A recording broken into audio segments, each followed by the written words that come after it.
welcome back to Pokemon Reborn. Sorta. I know there's no gameplay on the screen. Instead, we're actually looking at the development blog for the Pokemon Reborn Battle Tower. I know ages ago, I actually released a video where I was talking about how episode 19 was almost upon us, and plot twist, I was being a complete idiot. I was way too happy and too excited, but you know, that was a thing. And that was actually also from the development blog, or rather it was looking at the scoreboard on the side of the Reborn forums. But I figured I might start talking about the development blog and some of the major updates that are going to be happening, some of the major extensions that are going to be added into the game in episode 19, just kind of glossing over them, summarizing them, giving people an idea of what's to come, how they could prepare, that kind of stuff. So anyways, I'm not going to be reading the entire development blog. I will not be reading that. That would take way too long, and I'll instead just leave that in the description. You can read that on your own. It's really good. I recommend you read it. There's a lot of good humor in it too. It's not dry at all. But basically, the first part of the development blog is them talking about how they actually developed the Battle Tower.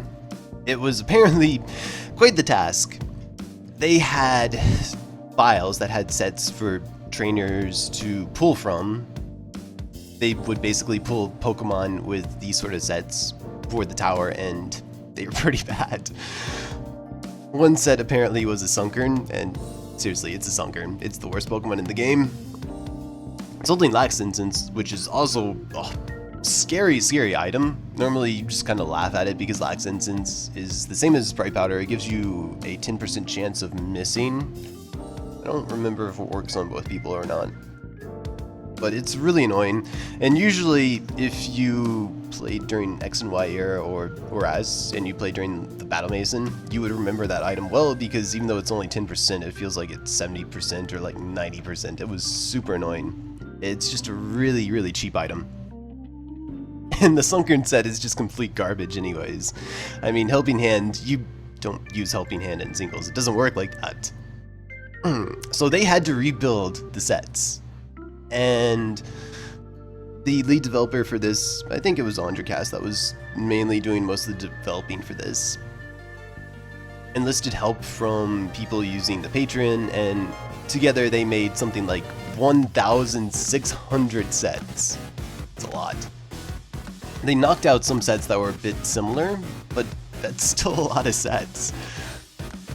So you should definitely give all the developers out there a good round of applause. They did some really good work here. And just to put this in perspective, if there's a trainer that could pick any set, with the only limitation that you can't pick the same species twice, you would have something like 203 trillion different ways that you could fight that trainer. And apparently it exists. It's a clown. Probably freaking Indra again. Nobody wants to see him again, but we're gonna see him again anyways.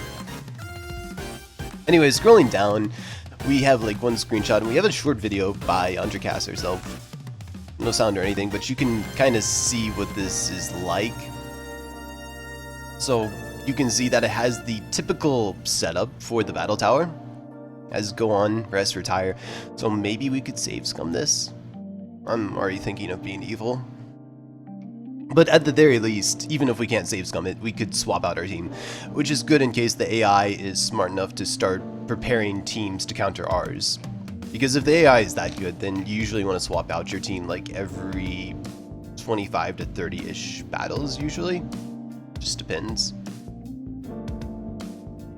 And you see them walk forward to the battlefield. Really nice place. Apparently this is supposed to be in the nightclub, which looks really nice.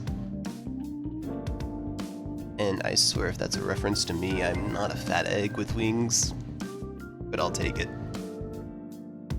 But anyways, the mechanics of this is that every 7th battler is not actually a randomly generated trainer, but it's a pre-coded, randomly chosen boss. So this is more like a kickback to the older battle towers, like the battle towers of Generation 3, Generation 4, or even the Battle Subway of Generation 5. It's definitely more similar to that than the Battle Mason or the Battle Tree. There's some other limits, like Pokemon with base stats higher than 671 aren't allowed. Kyogre and Groudon aren't allowed. Mega Evolutions and Z Crystals aren't allowed. Terrain change abilities aren't allowed, so no Tapus. The ability Power Construct isn't allowed, so no 100% Zygarde. You might be able to use 50% as long as it doesn't have Power Construct though. If it has like Aura Break, I think that's the other ability. I'm not sure why you wouldn't want to use that. Actually, I do have an idea for that. I'll talk about that later. And the ability Beast Boost, which means no Ultra Beast. I mean, some of those are pretty strong, so I can understand. To note is the QA basically says a lot more about this, how this is organized. It's going to be 3v3. I'm not sure where it says that in the QA. Should say it's somewhere around here. And apparently we have the choice of picking from a level 50 cap or a level 100 cap. So, if you don't know, we all pretty much know Reborn for its fields at this point. And we have the option to fight with or without fields. If we choose to fight with fields, then the fields will be randomly generated with each trainer. So that could be RNG-ish, kinda. Said it before, but all the fields have effects that affect your accuracy, and it could really mess with you. I think I said at one point that accuracy in Reborn is kind of glitchy, and it's not because Reborn itself has anything to change the accuracy, it's more like the fields do. Some of the fields do anyways. And there's no way to predict what fields you'll get. Not to mention, if you can't pick the Tapus, you can't manipulate the fields consistently. Or you can't do so without having to use field changing moves, so that could be really annoying. And other good news is if we scroll up here, at some point, I skipped over this, I said I would save it for later, but when she says that she cut a lot of sets that were really similar to each other, she also mentioned she cut sets that use quote-unquote bullshit items like Bright Powder and Quick Claw. So that's sort of a sigh of relief, but if you scroll back down to the Q&A, you realize there's a question that says, which patron submission made you groan the loudest, but you still put it in. And it's a toss-up between Muck with Black Sludge, Calm, Nature, HP, and Special Defense investments using the moves Minimize, Mean Look, Mud Slap, and Toxic. That's horrible. And a Lapras that has 3 one-hit KO moves, Rest, and a Chesto Berry with the same investments. So I guess if that's not a complete troll, then we might have some really scummy sets on our hands. But that's fine, I've got some pretty scummy tactics prepared for this as well. If you were around during X and Y times, Omega Ruby, Alpha Sapphire times, again, you probably remember the main set that we would use that was guaranteed for a lot of people's Battle Mason teams, which was the Battle Tower at the time, was the Truant Durant set. Basically, Durant gets Truant, I believe it might be a hidden ability, as an ability, and Truant is the ability, you usually recognize it on Slacking, but it's the ability that makes Slacking loaf around and be lazy every other turn. And Durant also gets the move Entrainment, so you stick Entrainment on your Durant and you use it on the opposing Pokemon, giving them the Truant ability. And then you switch in your Sweeper, and using a combination of Protect and a setup move, you basically sweep the team. That's how it's supposed to work in theory. Usually what you do is you slap a Scarf on your Durant, because even at like 109 base speed, you could still get outsped occasionally. You don't want that to happen. Something else I didn't really mention is that the Battle Tower is just a completely different beast in this game. Like, if you watch my walkthrough, you saw me go through the game with Pokemon that weren't EV trained, that weren't bred for IVs or anything.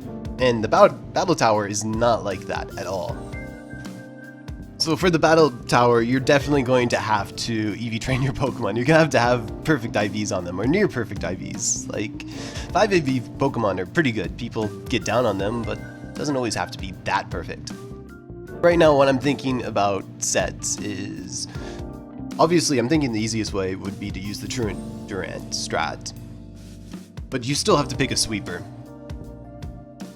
But since she said that she's not going to use anything that's holding Bright Powder or Laxantin's, even though there is stuff like that Muck that has Minimize, Like, minimize Clefable used to be so annoying. I mean, the chances of running into something like that aren't that bad, I think. So I'm thinking, in the X and Y era, we would usually run sweepers that could use the move Hone Claws because that would boost your attack and your accuracy in one move, so you wouldn't have to worry about the Bright Powder, but I don't think that's going to be an issue here, so I'm mainly thinking Dragon Dance, Sword Stance, Nasty Plot sweepers would probably be good. I'm mainly thinking Dragon Dance because you can never be the fastest, honestly. Like, there are going to be things that have priority, there is going to be things that outspeed you, but Dragon Dance should take care of anything that could potentially outspeed you, like even some of the best choice scarfers. I'm thinking like a bulky Dragon Dancer, maybe like Dragon Dance Tyranitar, because you could take hits while you set up.